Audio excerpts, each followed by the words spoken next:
Should things really be as seamless as possible? How can friction help your finances? Let's talk about it today.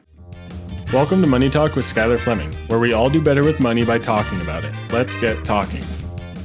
Welcome to today's episode of Money Talk with Skylar Fleming. I'm your host, Skylar Fleming, and today I'm joined by Soon Yu to talk all about how friction can be a good thing. Throughout the entire interview, I was continuously shocked and surprised by all the great examples Soon was providing of helpful friction. There are really a lot of points of friction that do make our experiences so much better, and I promise once you start listening to today's interview, they're going to click for you just like they did for me. So I want to see how can we apply this to our money as well. You're going to really enjoy today's interview soon, and I know I learned a lot and you will as well. But stay tuned for after the interview, where I'm going to talk about a little bit more direct points of some of the ways you can put friction into your finances. The money talking points for today's episode are: what point of friction would I like to add to my life? And 2, what areas are so seamless it's harmful? With the money talking points in mind, let's get talking.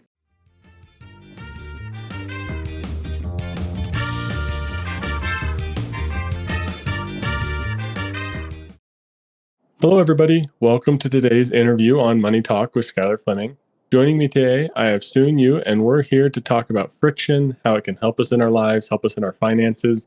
And I was mentioning to Soon that I heard him on Stacking Benjamins a while back and wanted to talk about a similar topic about friction, because I think it's something that I've applied more in my life since listening to him way back when. I can't even remember when that episode came out, but Soon, would you introduce yourself for everybody?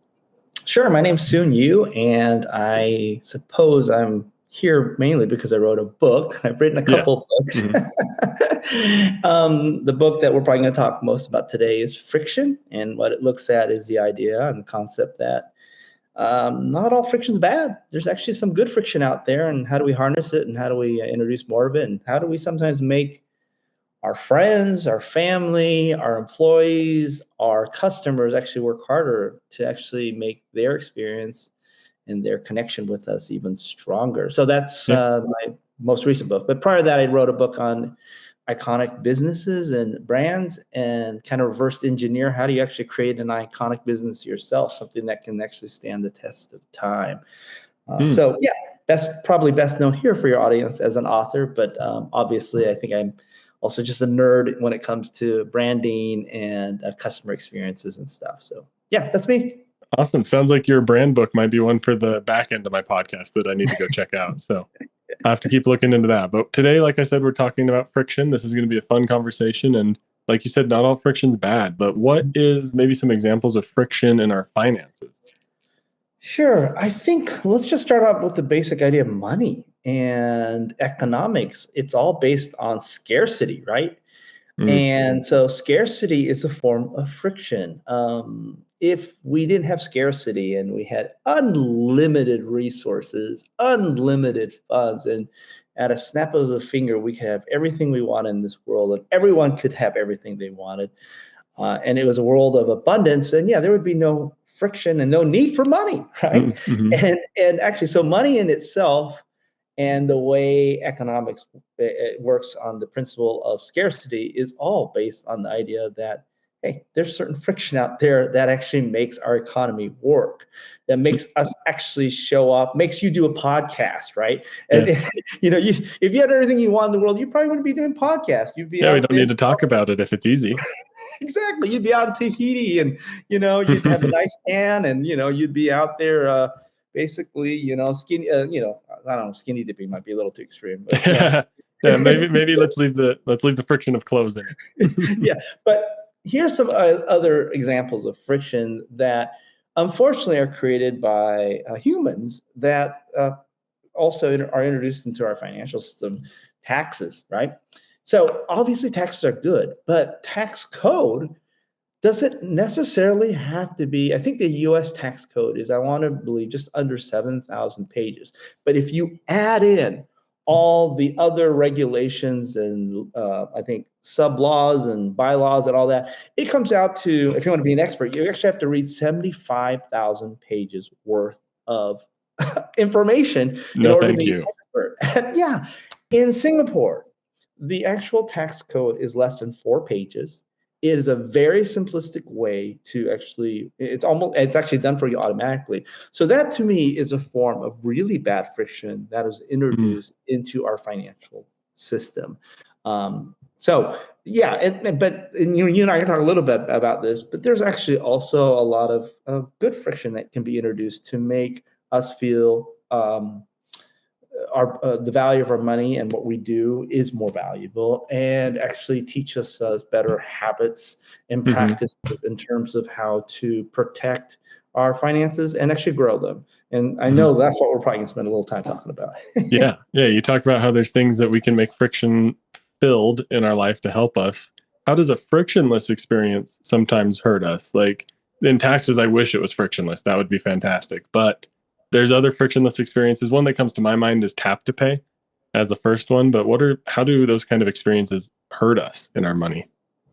Well, here's the issue, I think. When the idea of access to our own funds has become so easy, so automatic, it actually makes it easier for thieves to pretty much replicate access to our funds. I mean, right now, our entire financial information is somewhere online.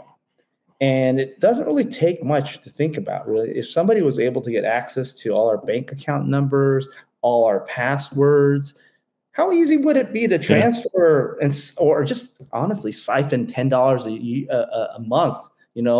If you could get access to 20,000 accounts and their passwords, $10 a month at 20,000 is a lot of money. $10 a month. You don't even think about it. Is it my Netflix? No, this that's is what I was about to say. Is those subscriptions? Netflix. Okay, great. Yeah. Those subscriptions are almost like you gave them access to your credit card number. In a way, like that's the things that are siphoning the money out. And so this type of what I call easy access that was meant for us, for our convenience, actually makes it easier for thieves to then and pranksters and fraudsters to take advantage of us. So that's a form of friction that we have to just be very careful of. And as you probably know, financial institutions and other so-called payment systems have caught on to this. And so what have they done? They've added friction. So now we have double verification. Sometimes we want to do a transaction and a couple things happen. One, we're notified that, hey, actually, the first thing that probably happens is we're sent a authentication code in our text or something else, and that we have to go from one device to another in order to make sure it is us. Okay, so that is a form of security. Then we get a notification that, hey, XYZ transaction happened at this time for this amount. Does that jive with what you have been doing in your life, right?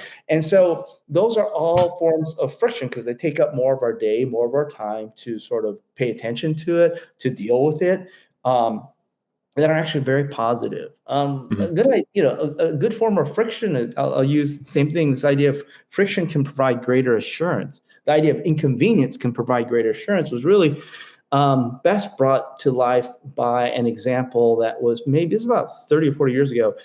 Tylenol had a big scare. Somebody put, I think, cyanide in the Tylenol, and they had to take every single Tylenol off the shelf back in, I think it was the 80s, right? Yeah. And, it's a big deal, and it was a huge recall.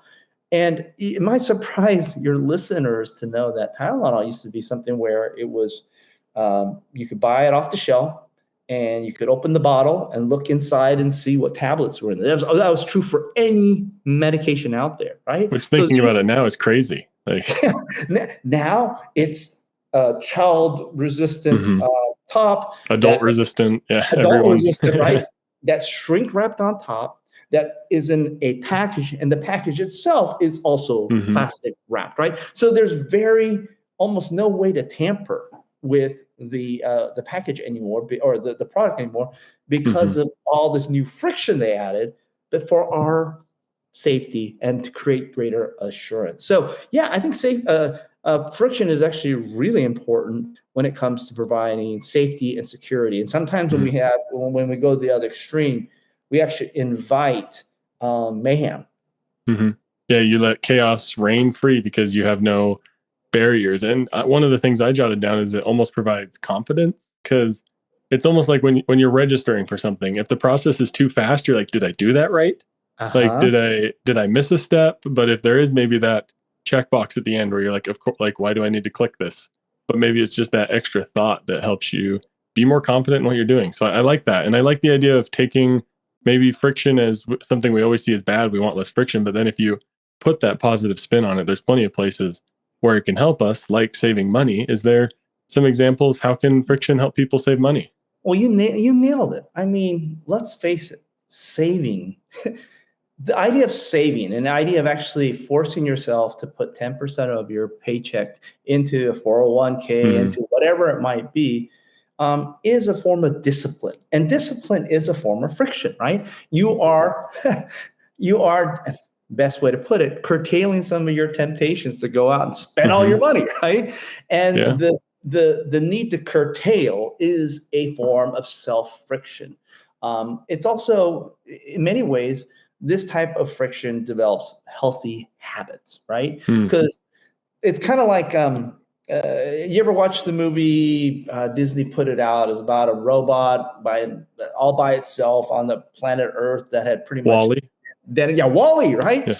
And so in Wall-E, he finally ends up traveling to where all the humans are, and they're on this spaceship, this luxury kind of cruise spaceship. Yeah. And they're all sitting on these flotation devices, and they're all like 500 pounds. No, they have no muscle mass, no bone mass, because why? There was no friction to do any exercise. I mean, everything.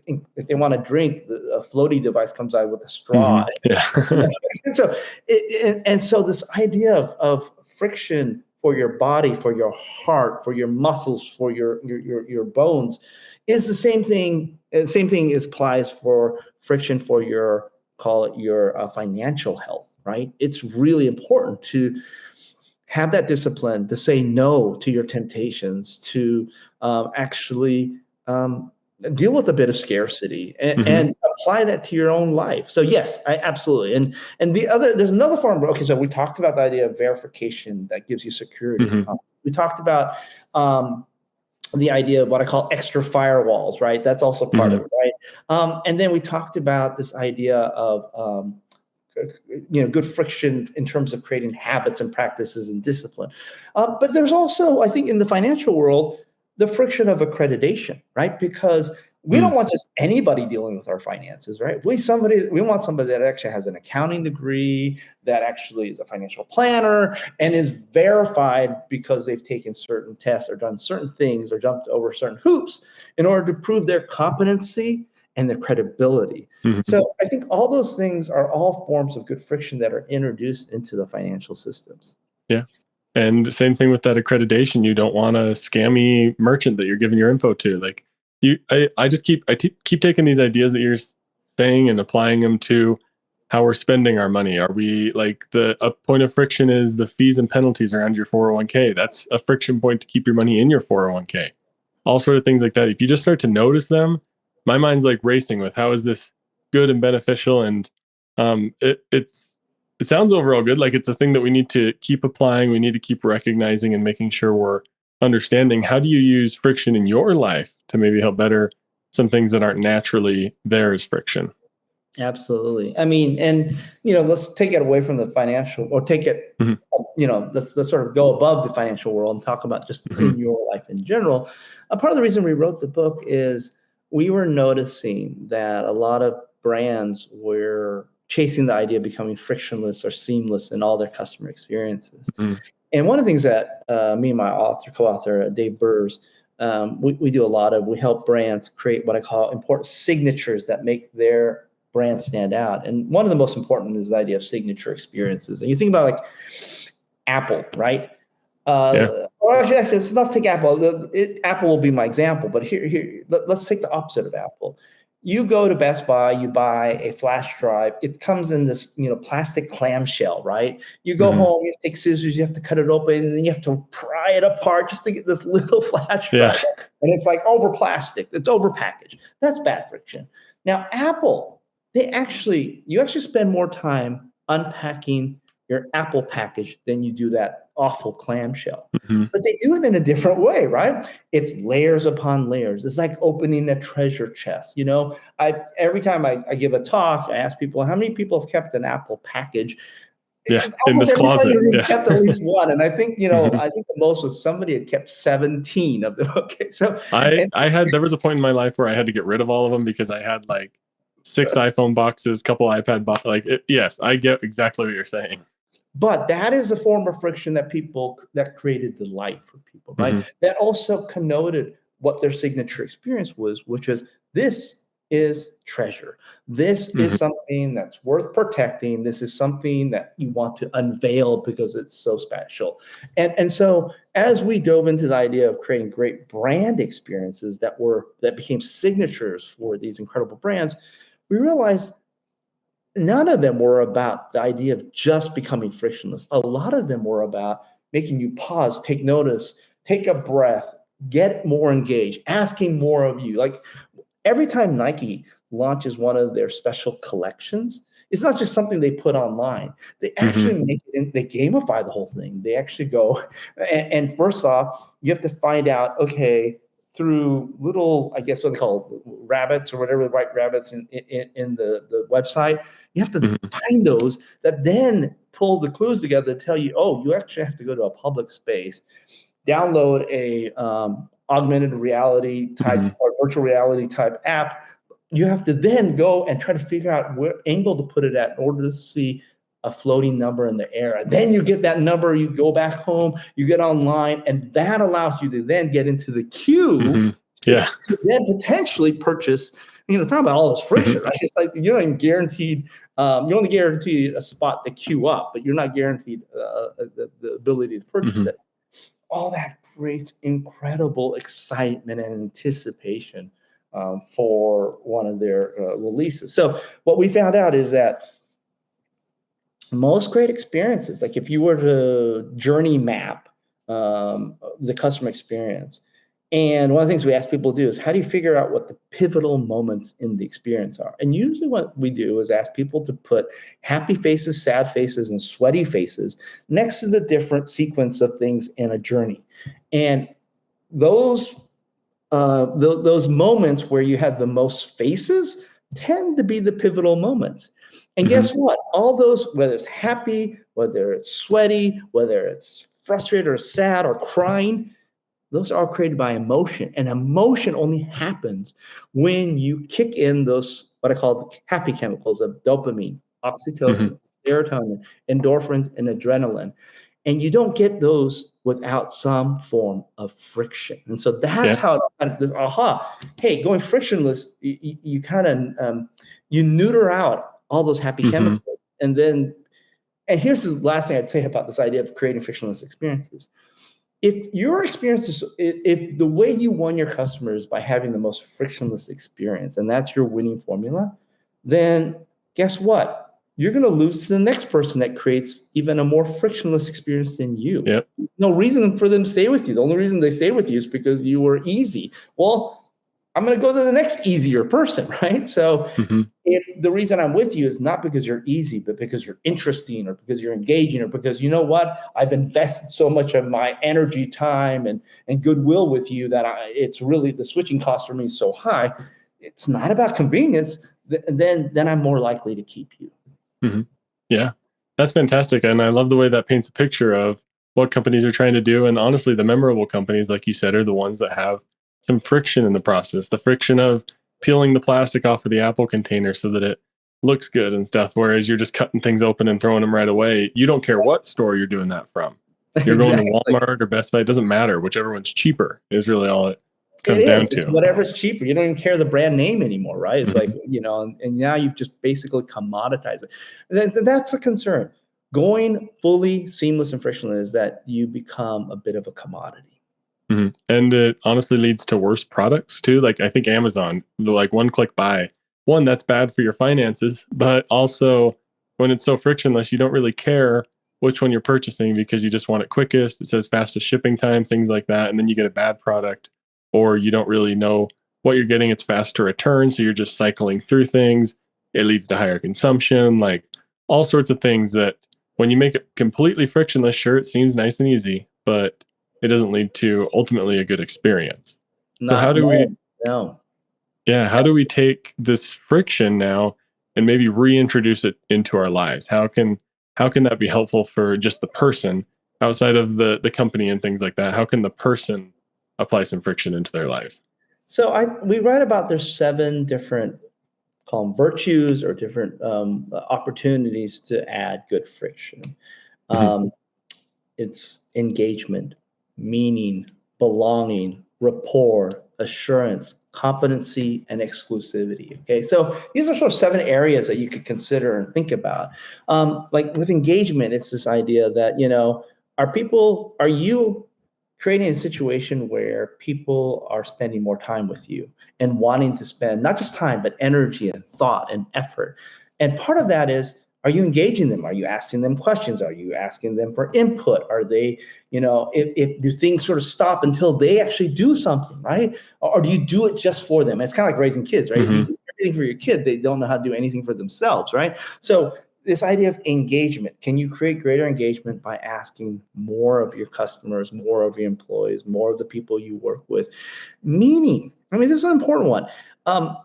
Studies have shown that those people who win lotteries, okay, they have a higher propensity to become bankrupt and to be financially, I guess, become financially in duress, right? Yeah, you're taking that scarcity that we opened the episode with, talking about how scarcity is necessary, and if there wasn't that, just like you said, bankruptcy follows lottery winners because there's no scarcity. It really does, because what happens at first, you think you're very, like, all of a sudden you're like, wow, okay, I'm all of a sudden incredibly wealthy, or more than I've ever been, right? And all the things I really wanted, I can afford, so I'm going to go buy them. And then all your friends come and ask you for help. You're like, sure, why not? I can help you. And you have no financial discipline. You've never had to have it in the past before, right? And you end up overextending yourself, and that's what generally happens. And contrast that. Let's say you won $10 million in lottery versus you spent 40 years of your life working your butt off, right? Going from one job to another, being asked to move and relocate with your family, and having to sacrifice here and there. And you've slowly, over those 40 years, built your nest egg. And you built $10 million over those 40 years, all right? At the end of that, are you going to willy-nilly go and spend it on anything? Heck no. Because you know what sweat, tears, and everything else that you had to put in to get to that was $10 million. And every dollar means something to you, because it is part, and they represent the journey and the struggle of your life, right? So that's why meaning is so important. And the more you put energy and consideration, thought towards something, the more meaningful it is. Another good example of that is, it's funny, it's called the IKEA effect. But what IKEA actually realized is that when you actually assemble your own furniture, you are more likely to pay a higher amount for that furniture. In fact, the studies have shown, I think it was done by Harvard, Duke, and Yale. Okay, and there's 3 professors that had done this, released a study. But they show that you're actually willing to pay up to 63% more for something that you put your blood, sweat, and tears in versus somebody else assembled it. Same product. And so that makes is sense, all about, it has more meaning because you put the effort in it. So there's meaning. The other one, let's see, a belonging. I mean, there's a reason people haze, okay? They make it hard for you to join a fraternity or sorority, because then it's worthwhile. Then it's something where, hey, not everyone can get in, and it not only demonstrates, your commitment, but it also it really signifies that you've had the rites of passage, right? You've actually passed those rites of passage, and then you're accepted because of that type of commitment, and that creates a sense of belonging. This idea that you demand more, right? Rapport. I love rapport. It's this idea. Here's a simple thing for your listeners to think about. One of the best ways to get close to somebody isn't to ask a favor. I'm sorry. It isn't to do a favor for them. It's actually to ask a favor of them. Interesting. Yeah, Benjamin Franklin actually used this technique. He had a rival and somebody who really disliked him a lot, but he knew a couple things about his rival, and that was that they both shared an interest in books. So Benjamin Franklin actually went up to him. They were both, legislators or politicians or whatever, and asked to borrow a book from this person's collection. And asked, it was a fairly rare book, but also one that signified that I understood the value of this book, okay? And the other person obliged, and they were able to develop a relationship from the idea of Benjamin Franklin actually asking a favor. And the same is true here. If you're strategic about a good ask, think about the person on the other end. It's all of a sudden, I'm invested in you. Like, hey, I just put some time, energy to your welfare. And so now you're a person of interest for me. And I kind of want to know whatever favor I did for you, was there a benefit? And if you show gratitude as a response to that favor, then there's more reasons for us to even be more connected. I invested in you, and now you showed me gratitude. All of a sudden, you become a person of interest for me. And so one of the best ways to get close to somebody is to ask a good favor of them. This is all fantastic. And I don't know how 25 minutes has gone by, because here we are. You've shared a ton of great insights. And I just keep thinking, wow, that's a great way to apply. Like if you apply the rapport one to your coworkers, that's a great way to add some friction to your relationship that's going to improve it, because I wrote down too that other people love to serve each other.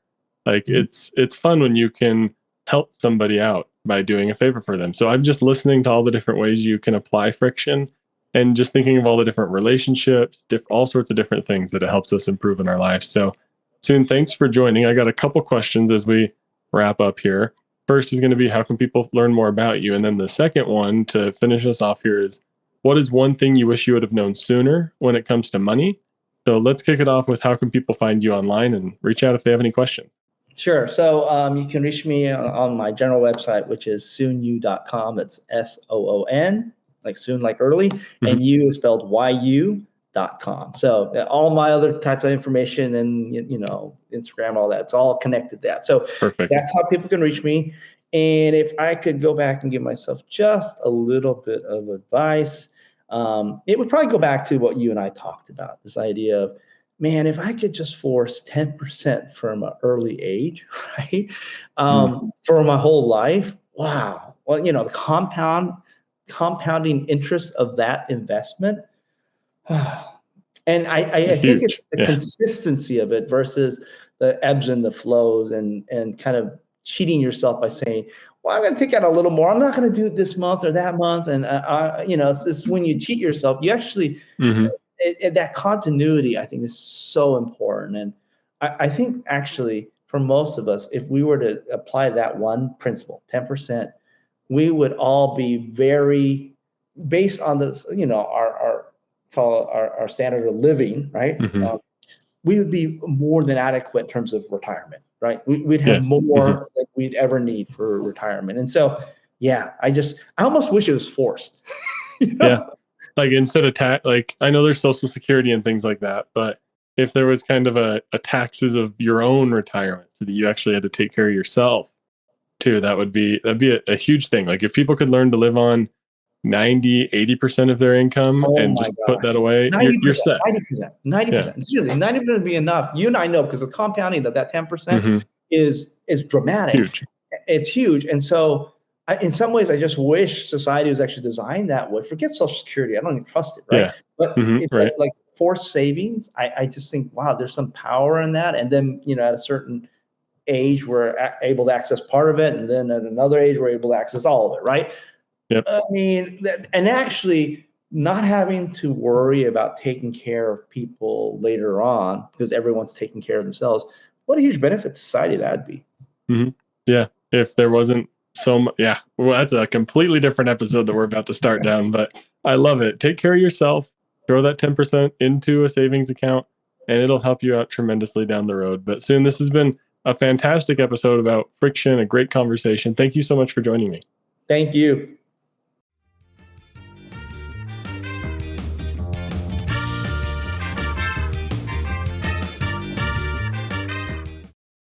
Thank you so much to Soon for coming on today's episode. That was a fantastic interview. And of course, the biggest thing of impact that you're going to be able to take away from that conversation is to add more friction. How can frictionless experiences hurt you? What are some of them that can? Well, I'm thinking of a lot of examples like tap to pay, contactless payments, mobile banking and mobile shopping apps, one tap buy, credit card accessibility such as save payment methods, auto renewal, too much automation, which I'm going to get back to because I love automation, but let's talk about the other ones first.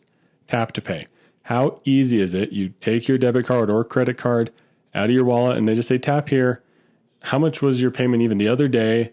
I don't even remember what this fast food place we went to get some burritos was. I don't even know if they told me how much it cost. I really don't remember, but that's because it was so easy and seamless to make a payment, which you might say is a good thing. It's nice to have things be quick, convenient, and fast, but when we're forgetting how much we're paying for things, that's when tap to pay and contactless payments can become a real problem. And let's talk about mobile banking. I don't have any banking apps on my phone. And maybe I should. It's helpful to check your money, I guess. But when you have a good strategy in place and you know how you're spending money and how you're managing your budget, you really don't need to be checking it all that often. And I think mobile banking can also be dangerous because maybe you're transferring money all the time just to continue paying. Oh, what's $20 out of my savings to my checking to use my debit card? Things like that. But especially mobile shopping apps and one tap buy. The one tap to pay with Amazon is a dangerous button. And honestly, it should probably be illegal because it's so easy because your payment method is saved, which gets us into our next one, is remove those saved payment methods. That's an excellent point of friction. All of these shopping apps want to make it as fast as possible for you to be able to get the item that they want you to buy because so often it's ads and marketing and things like that that get us to the point where we're ready to purchase and then it says one click to pay, seamless. Easy, it just shows up on your doorstep. You click one click pay, you hit confirm your shipping. Maybe you don't even have to do that, I don't know. But that's so easy and seamless, and that's a way that can harm your finances. Now let's talk about too much automation because this one hurts my heart a little bit, but there might be a point where automation isn't good for you, and that's when the companies are using automation against you. Auto pay, auto renewal. Those are the sort of things that are bad automation that you need to get rid of. But also, maybe your auto pay on your credit card is only set to the minimum. So you really don't know how much you're spending on it because it's only set to the minimum. You're living life in $50 a month payments and you don't know how much you're putting on your credit card. So make sure you're paying attention and being careful of things like auto pay on credit cards so that you really know how much you're actually spending. And of course, auto renewal on subscriptions, get rid of that stuff. That's a bad, seamless experience because it just takes money. Like we said in the interview, sure, there's criminals and things like that that want to siphon money with auto pay, making it easy to get access to your money. But I honestly immediately took that idea and thought of subscriptions. Those are seamless payment methods where they're just siphoning money out of your account, one simple step at a time. And I have some more thoughts on this a little bit later. But frictionless experiences try to take the focus off of the things that you can control with your money. So you need to make sure you add some friction. Make your credit card payments manual, but don't forget to pay it, of course. I immediately wrote that down in all caps on my notes here. Maybe make it so you have to pay your credit card bills manually, but all caps, do not forget to pay it off. Make sure you're paying it off every single month in full. And you may want to even log into your utility bills and pay those manually so that you know how much you're actually spending and using for your utilities. Another great thing to do is any sort of shopping apps. If you're having a hard time saving money and not spending impulsively on them, delete your saved payment methods. Let me repeat it. Delete the saved payment methods. That way you have to type in your card every single time. How annoying is that? And that's why that's a good source of friction because they want to make it seamless. They want to make it so fast to be able to just click one tap pay, buy now. All that sort of stuff is meant to be so fast for the experience, but really it's just how they're siphoning money out of your account. Another impactful thing that I got from the interview is how important meaning is. We care more about the furniture we build. We care more about the money we make. So make sure you're caring about the money you make now and not just in the future or things like that. Make sure you're caring about it now so that you can add some friction so that your money does what you want it to do instead of what all the companies want it to do, which is spend money in their behalf and just continue to regularly give money to them. So make sure you're adding some friction so that your meaning and care is there with your money.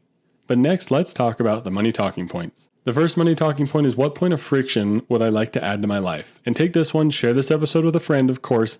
Great way to help the podcast grow. So if you're enjoying this episode, click share, send it to a friend, and talk about this next talking point. What point of friction would I like to add to my life? I need to go back in and delete our saved payment method off Amazon because we're spending money often. It's so easy to just see, oh, I want that. And we have Prime, sharing a Prime subscription with my grandma, so it's easy to get things in a day or two. So I need to make it a little bit harder to spend money on Amazon. Where do you need to add friction to your life and especially in your finances? The second money talking point is what areas seem so seamless it's harmful. Like I just said, Amazon, and I've harped on it a lot this episode. The buy now button is super harmful. Saved payment methods, like I just talked about, are super harmful. Get rid of them and delete them.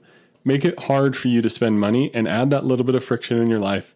and then talk to your friends about how it helped you save so much money and encourage them to do the same. But thank you for listening to this episode. Let's wrap it all up next. So thank you to everyone who listened to this episode. Thank you for getting to this point here at the end. I truly appreciate it. And thank you to Soon for coming on today's episode. It was a great one, and I think friction is something we all need to consider a little bit more. Think about how companies use it to make memorable experiences. Make your finances memorable by keeping your money in your control with a little bit of friction, like getting rid of saved payment methods. Remember that so many companies are trying to make purchasing and your decision making as frictionless as possible. It makes it easy for them to take your money, even if it's just a few dollars a month at a time. Just think about Apple. Their services, which are mostly automatic subscriptions, make up 28% of their company. The only thing bigger in their company is the iPhone. Everything else is automatic services. It's people automatically giving their money to Apple. 28% of their company is a seamless experience, and that's how they make money. They want to make it as easy as possible for you to regularly give them money. So make sure you cut out any sort of automatic seamless experience and make it so you have to manually pay for things. Thank you so much for listening. Again, please consider sharing this episode. It's a great way to help the show grow. And remember, the best way to learn from the show is to teach it to someone else. If you or anyone you know would like to be a guest on the show, please reach out. I'd love to have a discussion and have a money talk with anyone who's willing to get on and chat about money. But thank you for listening to Money Talk with Skylar Fleming. I'm your host, Skylar Fleming. Have a great week. Thank you for listening to Money Talk with Skylar Fleming. This show is provided for informational and entertainment purposes and may not be specific to your unique situation. Please be sure to do additional research before making any financial decisions.